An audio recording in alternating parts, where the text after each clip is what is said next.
The Edmonton Oilers look to take the lead in the series as it shifts to Hollywood, but both teams making some pretty big changes to the lineup. Is there a little bit of a chess match going on heading into Game 3? All that and much more on today's episode of Locked On Oilers. You're Locked On Oilers, your daily podcast on the Edmonton Oilers. Part of the Locked On Podcast Network, your team every day.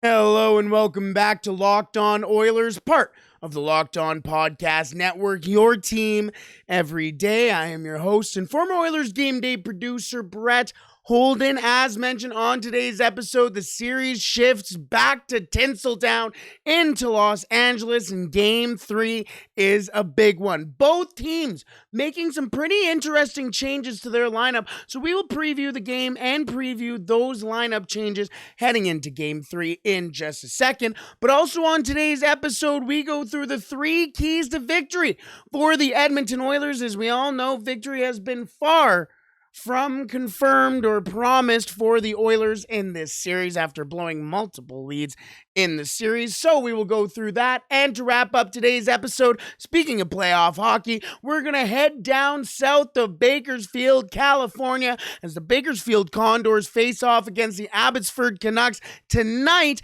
in Game 2. But it could be the last game of the season for the Condors. All that and much more on today's episode of Locked On Oilers. Thank you for making Locked On Oilers your first listen every day. We are free and available wherever you find your podcast. Alrighty, let's get into tonight's matchup between the Edmonton Oilers and the Los Angeles Kings as Game 3 shifts back to California into LA. And this is going to be a doozy. Both teams making pretty interesting moves to their lineup. We will get to that in a second.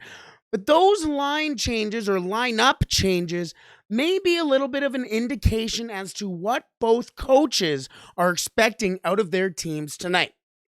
So, enough with the teases. Let's get into the lineups and the lineup changes between these two teams, and then we'll talk about some of the significance around it.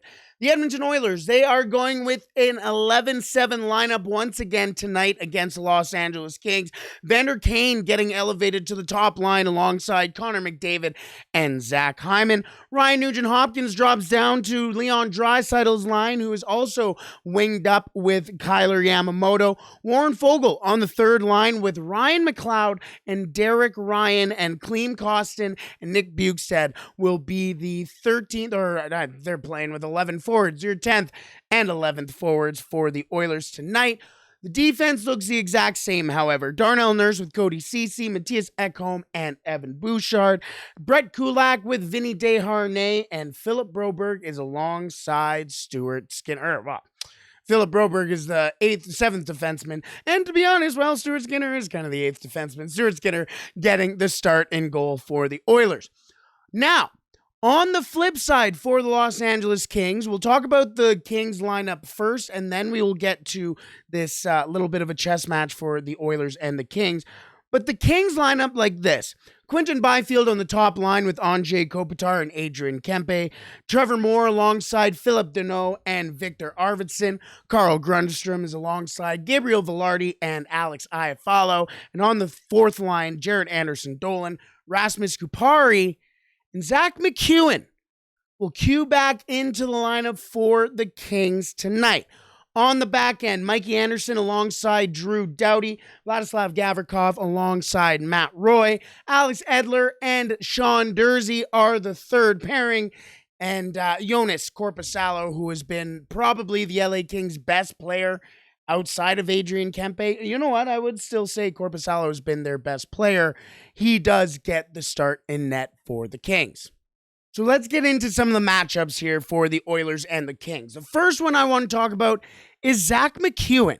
Zach McEwen is back in the lineup for the Los Angeles Kings tonight, at least it seems like it. Blake Lizotte and Arthur Kaliev will both not be in the lineup for the Kings, meaning that McEwen will line up tonight for the Kings. But why? Why Zach McEwen?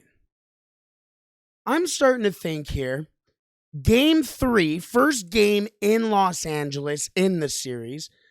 And we have seen the Edmonton Oilers out-hit the LA Kings in both games.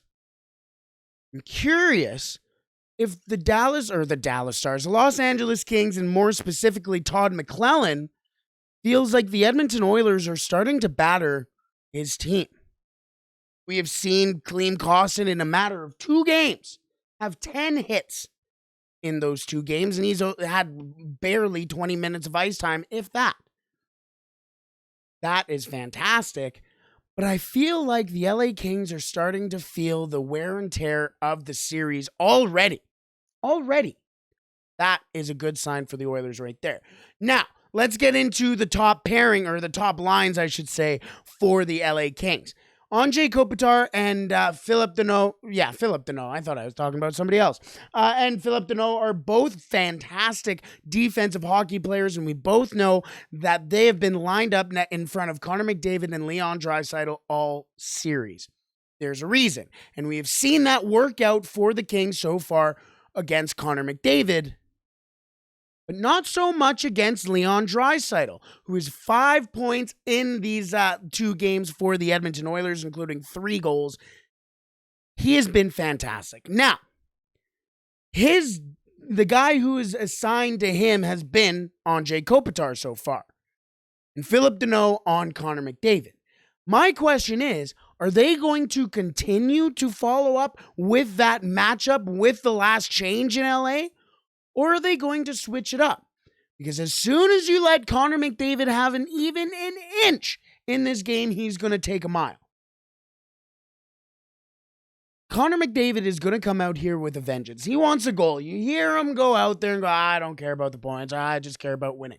He wants to go out there and dominate, and he wants to go out there and prove to those LA King fans why they should hate him. This lineup for the LA Kings and the fact that they get the last change could kind of cause trouble for the LA Kings. I'm not saying, oh, yes, we're at home, or the Kings are at home and the Oilers are playing with house money, whatever. What I'm saying is that it could cause a little more complications for Todd McClellan because he has had success against Connor McDavid, but not so much against Leon Draisaitl. So is he going to start finicking a little around with his lines, going, okay, you know what, you take Leon Draisaitl and you take Connor McDavid, and then all of a sudden maybe Connor McDavid balls out against the LA Kings.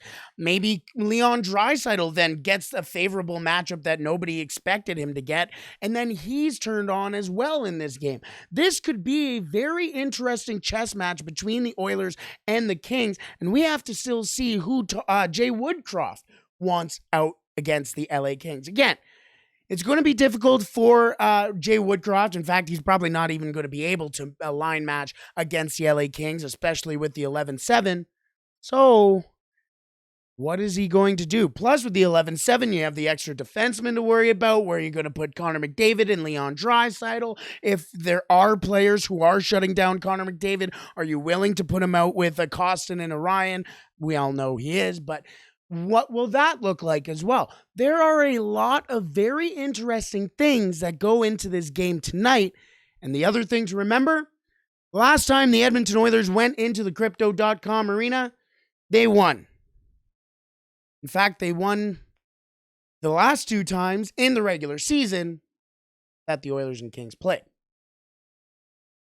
But the second last time the Oilers and the Kings played in Crypto.com arena, so the third last time, I know this is getting confusing, but in the regular season on January 9th, the Edmonton Oilers season turned at Crypto.com arena.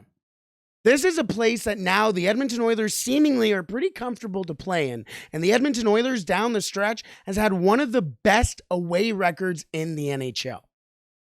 The first time that the Oilers have played away from home in the playoffs so far this year, and this will be a true measuring stick game, I guess, for the rest of the series, but for the Edmonton Oilers, for the rest of the playoffs as well, if they are able to get through this first series. But what will it take for the Edmonton Oilers to win this game? Well, we have 3 keys to success for the Edmonton Oilers in tonight's game against the LA Kings. We will get to that in just a second, but first, today's episode is brought to you by eBay Motors. For a championship team, it's all about making sure every player is a perfect fit. It's the same when it comes to your vehicle. Every part needs to fit just right. So the next time you need parts and accessories, head to eBay Motors. With eBay Guaranteed Fit, you can be sure every part you need fits right the first time around. Just add your ride to My Garage and look for the green check to know the part will fit, or your money back. Because just like in sports, confidence is the name of the game when you shop at eBay Motors. And with over 122 million parts to choose from, you'll be back in the game in no time. After all, it's easy to bring home a win when the right parts are guaranteed. Get the right parts, the right fit, and the right prices on ebaymotors.com. Let's ride. Eligible items only. Exclusions apply.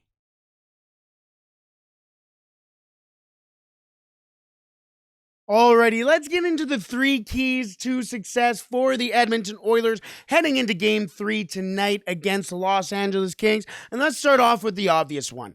Discipline.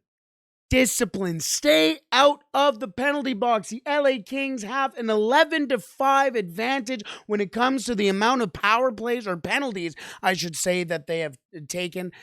And it has been very obvious, and it eventually caused the downfall of not only the Oilers in Game 1, but also in Game 2 as well. So, the Edmonton Oilers need to stay out of the penalty box. We saw even with the penalty with Evander Kane in Game 2, what was he thinking?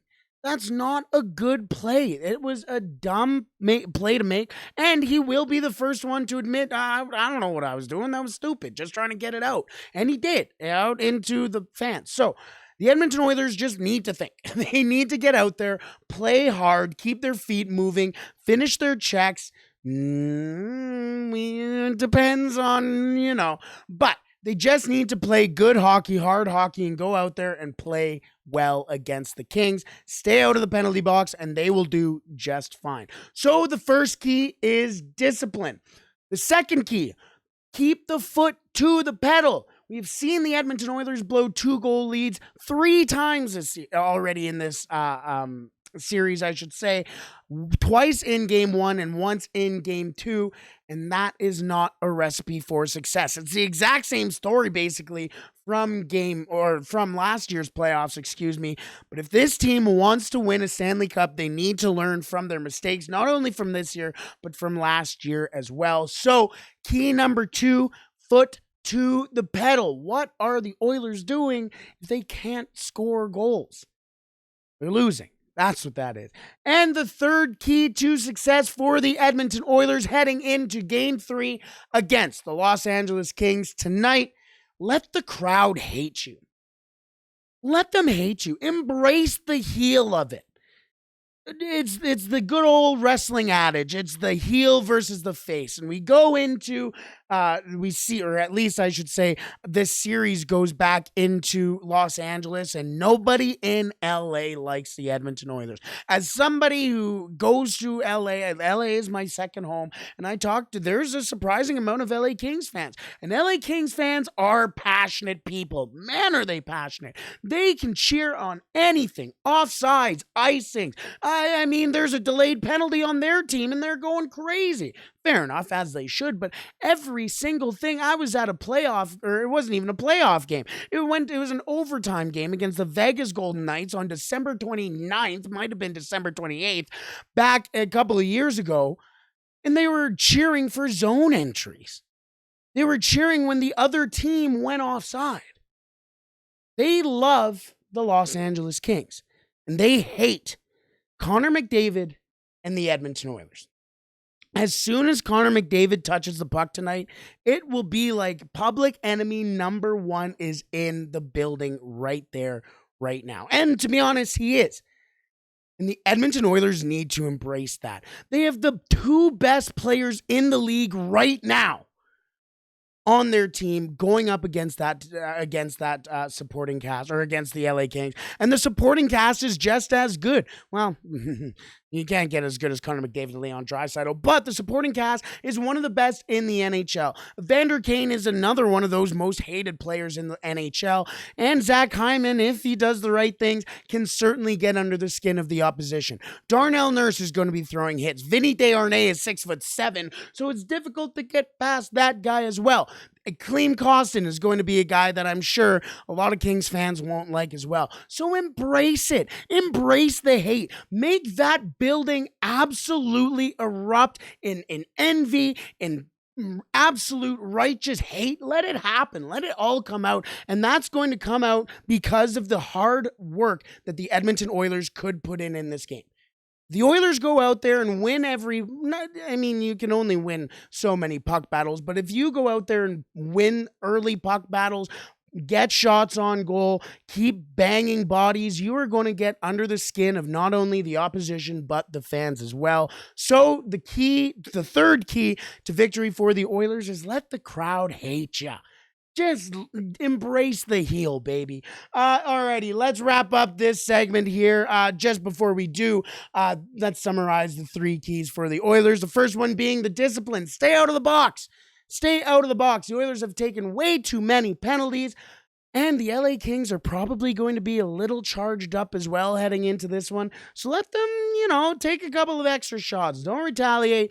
Let them retaliate. Let them take that first penalty, and then it's all downhill from there.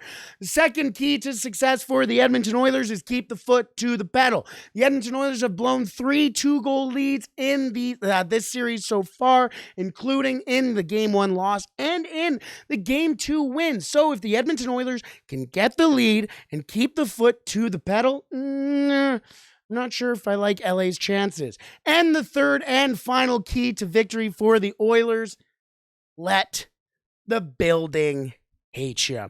Alrighty, let's wrap up today's episode with a little bit of a Bakersfield Condors report, as the Edmonton Oilers aren't the only Oilers organizational team that is in the playoffs right now. Let's take a look at the AHL playoffs and who might be coming up for the Edmonton Oilers in a little bit. Let's get to that in just a second.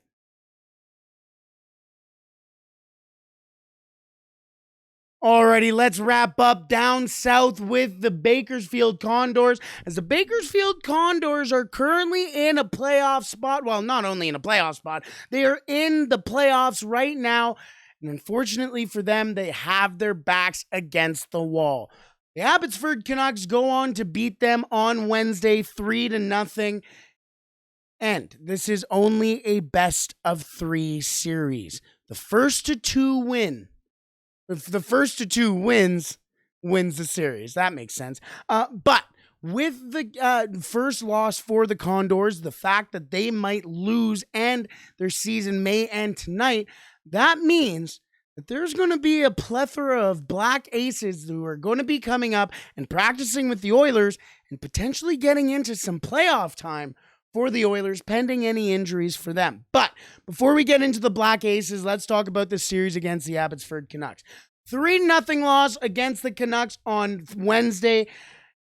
Again, obviously no goal scorers for them, but Calvin Pickard with 27 saves on 30 shots towards them, and only 21 shots on goal for the Condors. Spencer Martin only had to make 21 saves for his shutout.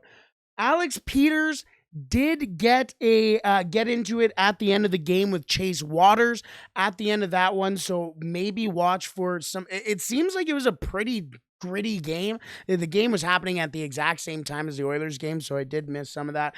But Seth Griffith did also get a game misconduct as well for cross-checking. I'm not sure who it was, but he did get a cross-checking misconduct, which in the third period, by the way, so not sure if he will or will not be in the lineup. I'd assume so. I haven't heard anything on a suspension right now. But Seth Griffith, the leading goal scorer and point getter for the Bakersfield Condors this season, that was a big loss for them and really killed their momentum to get back into this game. Hopefully he can help the Condors tonight against the Canucks. But if not, if the Condors are eliminated, there are numerous players who will be able to come up to the Oilers and practice around the team. And I compiled a pretty interesting list as to some of the players who will be, well, probably be joining the team, probably in Los Angeles if they do lose tonight.